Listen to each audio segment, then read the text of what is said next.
The most politically correct news source of all time. Let's sigh. I wasn't planning to make another Pew News so soon. Don't worry, guys. Squeaky memer Pewdiepie will be back very soon. There's just so many news. Oh, breaking news! Breaking news! Breaking news! Breaking news! Wall Street Journal did an oopsie! Wall Street Journal apologized to Pewdiepie. This just in. Oh my god. This was featured on Wall Street Journal's website. Wall Street Journal public apology to Pewdiepie. Finally! Yatta deshne! You know, I'm not supposed to give my own opinion here on Pew News, but this is very nice. Wall Street Journal, which of course over a year ago featured Pewdiepie through clever editing and out of context cuts, making Pewdiepie as a Nazi. Now Wall Street Journal have finally decided to apologize. Ah, that's really nice. I guess Christmas just brings out the best in people. They issued this statement. Wall Street Journal would like to apologize to Pewdiepie due to misrepresentation by... This is real, by the way. This is on their website. Due to misrepresentation by our journalists, those of whom have now been fired. That's nice. They finally realized, you know, that their own reporters are complete hypocrites. And they've said things that seem irrefutably anti-Semitic, such as, my hard-on is purely for the Nazis. SMH. I'm not supposed to add my opinion, but that's a Nazi right there. This reminds me of the recent Vox article about Pewdiepie, the one that called him a white supremacist. Turns out, the journalist who wrote that article likes to use the N-word. A lot. Wow. You're using it a little liberally now. You know, at least Pewdiepie said it once. She even wrote this article where she put the picture of me, a fan art, trying to shame me for featuring someone else's fan art that says I'm gonna say the N-word. But meanwhile, she posts on Twitter, the N-word ran out of the valley, and so he shot. What did she mean by this? Top comment will win one of these hats. Having to hear the wenches wail and the dying N-word moan. I get it. It's probably some lyric. I don't know. I just find it hilarious regardless. This is not me actually trying to attack this idiot. I just find it hilarious that every single time someone calls me out, it's always like this. Vox also edited their article. They changed the title of it, which is nice to see, and they changed the picture from... They must be trolling at this point. Why are they choosing that picture? The goddamn cursed picture of me that's everywhere online. There are other pictures. Go back to the one where my eyes are closed right now, Vox, or you will face serious angry. So they changed it from white supremacy to amplified anti-Semitic rhetoric. Okay, all right. You're still on the shit list, Vox. Now, back to the Wall Street Journal thing. So what happened? Well, basically, Wall Street Journal site hacked with a pro-Pewdiepie message. So the hacking never stops, does it? First, we have all the printer hacking. Then the printer happened again just 3 days ago. Pewdiepie printers hackers strike again. What to do, unsubscribe from T-Series. Subscribe to Pewdiepie, printer hack 2. My Dymo printer just told me I need to subscribe to Pewdiepie, but I'm already subscribed. Subscribe again! So basically, this article somehow appeared on the Wall Street Journal's website. I have no idea how they achieved this, but big props to whoever pulled this up. I mean, that's hilarious. They were very quick to delete this, by the way. There's only an archived version of it. Wall Street Journal also issued a response saying that the page affected was not affiliated with the journal's newsroom. Oh, really? Wow. What? Damn it. I thought they actually apologized. Gloria Borgen reached out as well, of course, for a response, but no reply. I'm still waiting, Wall Street Journal. I'm still waiting. Okay, so this is just... I know I'm not supposed to give my opinion, but I think this is Oracle, which is their paid program. I don't know what it is, but it's a branch off of Wall Street Journal's website where they run articles that seems like they are articles, but they're really just sponsored posts. Now, why does Wall Street Journal run articles that are actually sponsored videos that seem like they are actual articles? I don't know. Guess they gotta make money. But all I can say is I am so proud of this community. Smash subscribe. PewDiePie now at 77 million subscribers. There's really never a dull moment this month. I mean, there's so goddamn many things happening. Even yesterday as well, this came out on Twitter with 11,000 retweets. Our history teacher told us that by supporting Pewdiepie, we are supporting anti-Semitism, racism, and ignorance. Every time you Let's watch. one of these things, or every time you promote this idea, you are promoting ignorance, racism, genocide, anti-Semitism. These are all things that you are putting forward when you are doing anything that promotes Pewdiepie. That's right, everybody. You ever promote Pewdiepie, you are promoting genocide, everyone. So be careful about this. If someone decided to, if something were to happen, if Pewdiepie were to be sued for this, you could be complicit. If you retweet it, they can make you pay a fine as well, because you have officially published anti-Semitic things. So if you are republishing this stuff, you could get in trouble for it. Be very aware that that is a real thing. Be very aware that this is complete dog shit, okay? Blows my mind that a teacher, speaking as a voice of authority over kids in this very strict tone, things that are just plainly not true. But this really shows you the effect of these articles. People really taking it seriously. I mean, where did he get these crazy ideas? Honestly, this is all the context I have for it, so it's kind of hard to judge why this discussion was prompt and why this teacher felt like this is necessary. But it is kind of disturbing to look at this. Like this video right now to promote Pewdiepie. Retweeting Pewdiepie makes you a Nazi. What's next? Breathing air makes you a Nazi? I guess that kind of makes it seem like I am a Nazi. I'm not! Subscribe to Pewdiepie, everybody. I also saw this today. I thought it was hilarious. Bom Tulungagung terhack. Anjir. Anjir. Subscribe to Pewdiepie. Wait, subscribe to Pewdiepie, anjir.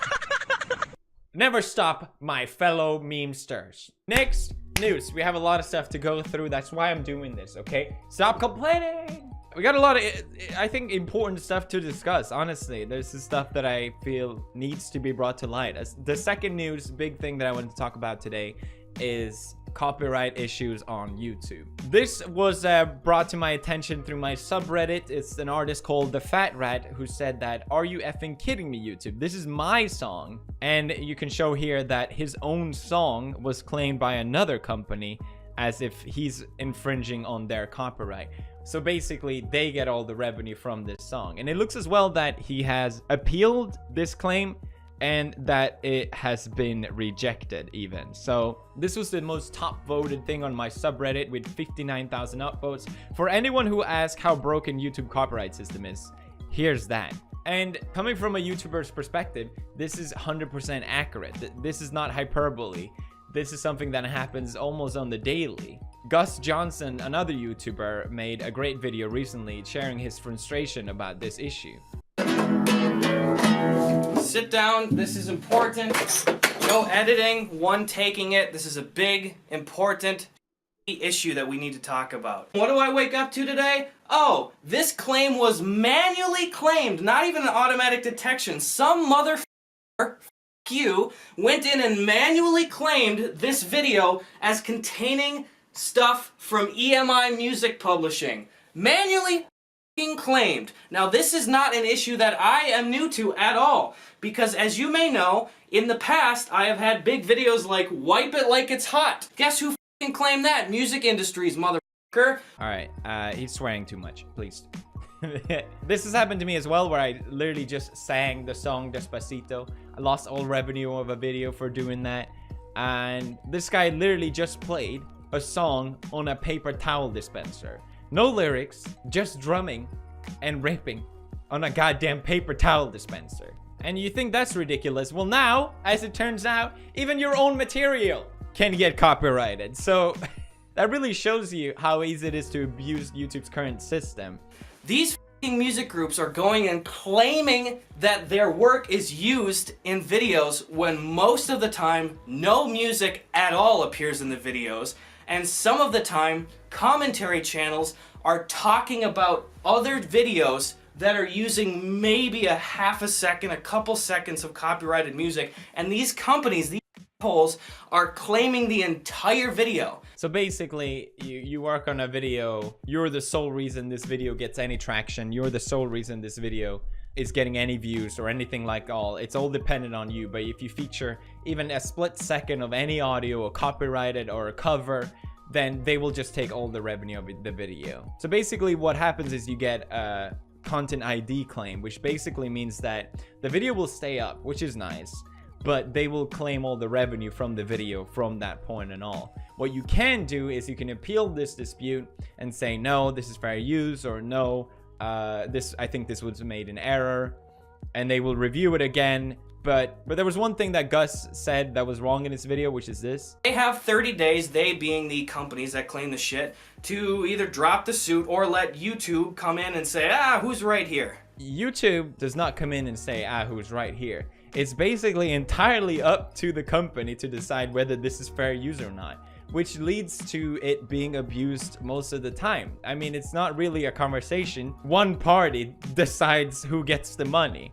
So what happens is this often just gets completely abused. I've had even content that doesn't even feature the song that they claim was being used in the video. It doesn't even appear in it. The whole situation is just ridiculous.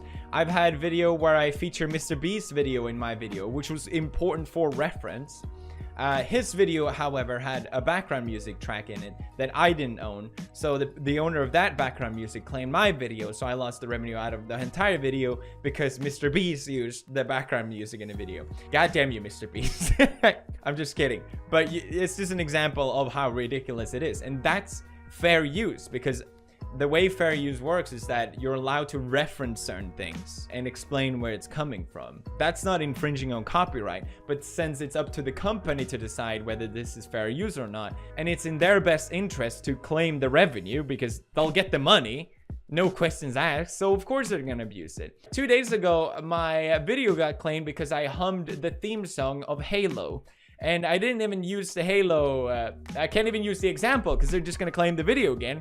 But I basically said sponsored. I replaced the humming with sponsored as a quick little joke in the start of the video. Video got claimed. That's right. Can't do that. Don't get me wrong here. I don't mind losing the revenue of the video. I mean, yes, I do, but I'll survive. It's not that big of a deal. The problem I have with this are two things.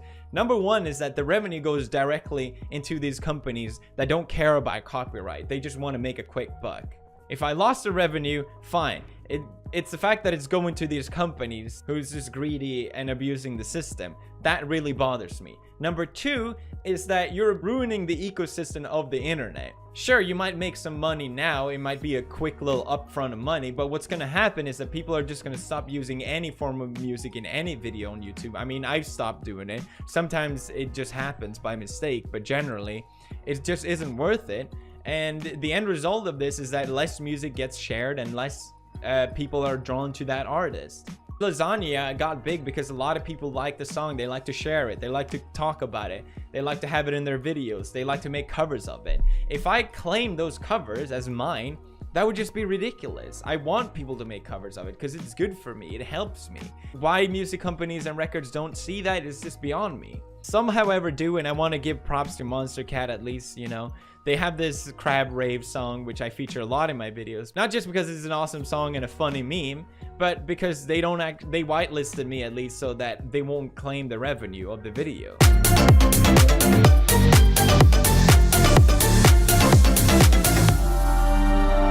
YouTube themselves talk about this, about their argument against Article 13, talking about the Drake song, the whole meme that, I can't even sing it! I can't even sing it! The Drake song that goes, Kiki, do you love me? What? This is so hard. And people would dance outside the car. That's a meme that I didn't review because I knew my video would just get copyrighted. Even though it is a review. It would be a review. That's fair use, but it doesn't matter. Can't wait for Article 13 to make YouTube even more annoying. YouTube has a tool now that's in beta where it lets you edit out parts of the video. For example, the video where I sang Halo, I could just edit it out and then make the claim. So if you are a YouTuber who has this issue, try out the YouTube beta. So YouTube has tools to combat this, and I'm glad that that's in place now at least. It's certainly made my life 10 times easier. But I also think YouTube needs to have a serious talk with these companies about what's right and wrong for them to do. And, you know, if we, as a YouTuber, if we get copyright claimed 3 times, we lose our channel. But these companies can just keep claiming and claiming and never be wrong and face no repercussion. I mean, there's no fairness in that. It's kind of messed up. Next news. Another important issue. God damn it, there's so many things. YouTube removes 58 million videos featuring hateful and inappropriate content. 58 million videos. God damn. Did they delete Leafy's channel yet? Ha ha ha ha ha. No one likes Leafy. Ha ha ha. Now, we've definitely seen some interesting development this year, especially I think with Mark Zuckerberg facing Congress and talking about Facebook. And also, one of the most important things out of that meeting, in my opinion, was the fact that Zuckerberg said Facebook is responsible for the content. That means that social media platforms are claiming responsibility in a sense for the content that's on their platform. So now, in a sense, I think YouTube feels like they have that responsibility, especially with all the media pressure and what we've seen with the apocalypse so far. Now, as pointed out in an article here by Steel Geharian, said that the mere size of YouTube makes it virtually impossible to capture every hateful video or abusive content. So YouTube has to rely on algorithms to delete these videos. Otherwise, it would just be impossible. And, well, that's not always good. For example, now, a YouTube channel called Monkey Jones. He's a channel that made a lot of videos about Elliot Rodger. If you don't know who this is, he's a guy that shot and killed 6 people. But he generally made it in the sense of making fun of him. I saw one of the video where he uploaded a video where Elliot Rodger signed up for BetterHelp. Now, Monkey Jones' channel is just completely gone there, and I think it was from YouTube removing these videos. Another channel that got removed was Nick the Smoker, who does smoking reviews. Which was then reinstated after Leon Lush addressed it on Twitter. And that's usually the case here. There's probably more channels that got affected, but not everyone has a voice. Another example was Mo Tendo, who has now for the 2nd time had his her channel demonetized through some random claim or flag that showed up. And YouTube basically responding, oopsie! Oopsie, we are checking this for you. I can honestly understand and tolerate the first mistake, but this is ridiculous. Happened a 2nd time, and only a few months later, with the only difference being a single upload, which conforms to your guidelines, as well as being in the same light of all my existing content. Now, going back to Monkey Jones, I mean, from what I can tell, he's uploaded these videos for a while, and then all of a sudden, the algorithm hits you, and like he said, he's lost everything. This is his livelihood in a sense, and seeing someone lose their revenue out of nowhere, there's something messed up with that. If you upload a video, the problem is that no one knows the rules. If you upload a video and it has no problem and hundreds and thousands of views, then you imagine that it's safe to say that you can upload a video with a similar style of comedy or whatever it is. But instead, you know, he keeps doing it, and then when YouTube realized, oh, we have to delete this guy's channel now, which is just messed up. They could have just deleted the videos or age restricted them, but why remove the channel? Now, Monkey got a lot of support on Patreon through this, which is great. I mean, fans aren't just gonna disappear.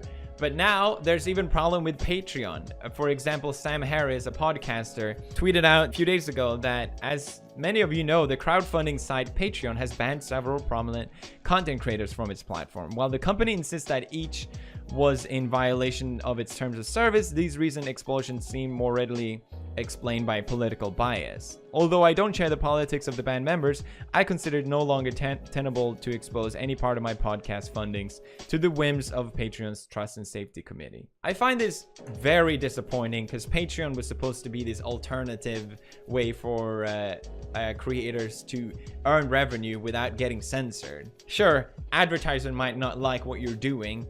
That's understandable in a sense, but now even fan-funded, crowd-funded missions could get censored. Some pretty crazy times happening right now. So basically, one of the bans was of Sargon of Akkad. He's defended me from the Wall Street Journal scrutiny. And basically, his Patreon was banned because, from what I can tell, he called Nazis the N-word. And this was something that he did outside of his channel. And the Patreon CEO and founder has expressed that you shouldn't have to worry about losing your revenue on Patreon. One thing I feel like I just have to say, I want to like send this, like That's why you're here. Bring it. like most creators watching this, you just don't have to worry about this. You just don't have to worry about it. Like people like you and most people who are like engaging in healthy dialogue and talking about tough issues, like this is just not something that concerns most creators. And it like kills me a little bit that there's this fear. I mean, clearly that fear wasn't unmerited. Although, to be fair, I mean, Sam Harris had his own system already set up, and he's just gonna make more money because Patreon won't take a cut. I mean, is really what Patreon does that revolutionary? It's literally just a crowdfunding website. It could not be that hard to set up. In terms of like certain things that are allowed, certain things that are not allowed. But the point is there's this section of the content policy that that specifically mandates like the things that you can do and can't do on Patreon, the platform itself. Not like on Twitter, but on Patreon, the platform itself. According to the CEO, they monitor what's on the Patreon website and not what you say on Twitter. At least that's what I understand from this. But now with the Sargon incident, it seems like from the email that he got back, showing that Patreon monitors not just what's on their platform, but the entire online presence as well, which is kind of crazy to me. It seems like the internet is in a really rocky time right now where, you know, all these websites that have gotten so big because everyone uses them and it becomes so fundamental for people to have a proper freedom of speech. Now these websites are trying to decide, well, what is right to say on our websites and not. And most of the times that doesn't align with what the actual users think. I don't think you can fault YouTube for wanting to remove videos on their website and needing to delete content. I don't think anyone actually has a problem with that. I think the way they go about with doing it, that's the problem. You know, because these are people's livelihood at stake here. And I think it's especially disappointing with Patreon because they've always seemed to be the faves of alternative funding. I can understand advertisers not wanting certain content, but that's not what Patreon is supposed to be. So what are the rules? No one knows the rules, everybody. You see all these alternative websites coming up, alternative freedom of speech browsers, freedom of speech version of Twitter, freedom of speech version of YouTube, freedom of speech version of Patreon, but they never seem to caught on. It's like these companies are already so big that it doesn't really matter, which makes it almost even more scary. I don't know. What do you think? Leave a comment down below. Now, the most important news of all time today, I saved it for last, guys. Backpack Kid is suing Epic Games over dance in Fortnite. I'm doing it right now, Backpack Kid. What are you gonna do? You cannot stop me. I don't care. You know what's a great way to support the Pewdiepie channel that isn't through Patreon and all that other bullshit? Merch, baby. Down in the description. You know what to do, girl. That's right, only girls buy my merch for some reason. Gloria Burger out.